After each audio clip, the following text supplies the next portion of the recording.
Dust swirled in the stale morning light as Mira dragged the old broom across the barracks floor, pretending not to hear the laughter behind her. It wasn't new. Every day, a few of the guys treated her like she was invisible till they needed someone to mock. But today felt different. A tension hung in the air, thick enough to taste. The Navy SEAL platoon had just returned from a mission gone wrong, and even from across the room, she could feel the storm radiating off them. And at the center of that storm stood Chief Rylan Hailtall, battered, silent. Myra kept sweeping, wishing she could disappear. But then he stepped toward her, slow, intentional, and in front of everyone, he placed his rifle into her hands. Before I tell you what happened next, tell me in the comments where you're watching from. I love knowing who's listening. Mira froze, staring at the weapon she had only ever seen in passing. Conversations died. A few soldiers stood, a few scoffed, and a few leaned in, sensing something unusual, something impossible. Rylan didn't smile. He didn't soften. He simply said, "Show them what you know."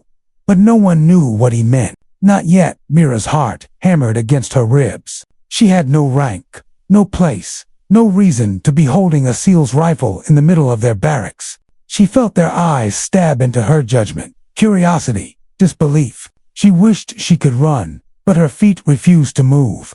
Rylan stepped back, arms crossed, watching her with an unreadable calm. She thought she'd never see him again after this humiliation. She was wrong, because buried beneath years of sweeping floors and delivering supplies was a truth almost no one knew.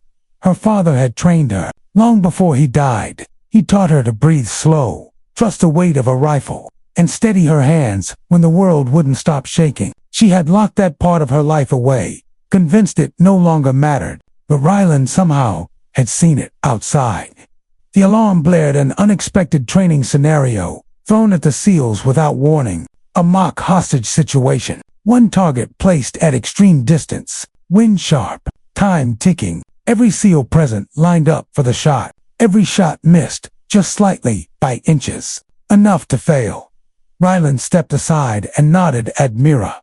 A collective gasp rolled through the team. Commanders whispered. One man barked, "Is this a joke?" Another muttered something uglier under his breath. Myra's hands shook so violently she nearly dropped the rifle. Moral tension swelled in the air, a silent question. What's right? What's fair? And what happens when rules collide with truth? But then Rylan said softly, "Breathe, like it's just you and the field."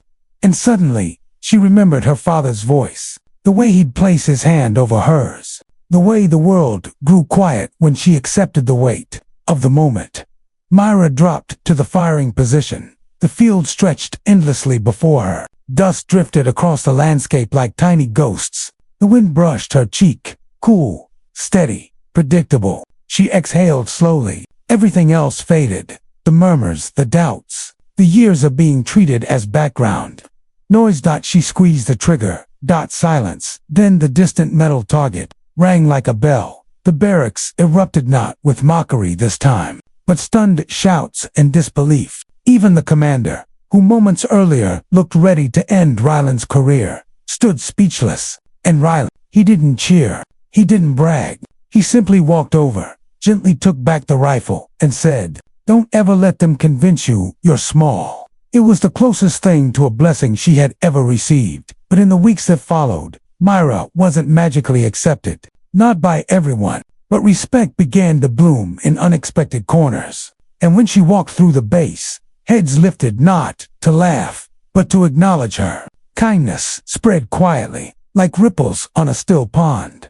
Because sometimes one act of courage, not shouted, changes everything. Because kindness doesn't vanish, it waits, and it finds its way back. And somewhere in the dusty barracks where she once swept floors, the echo of that single, perfect shot lived on, reminding her how far she'd come. If this story moved you, drop a comment, hit subscribe, and stay with our community. There are more than stories here. There are truths that deserve to be heard. Don't forget, your story might be the next one we tell.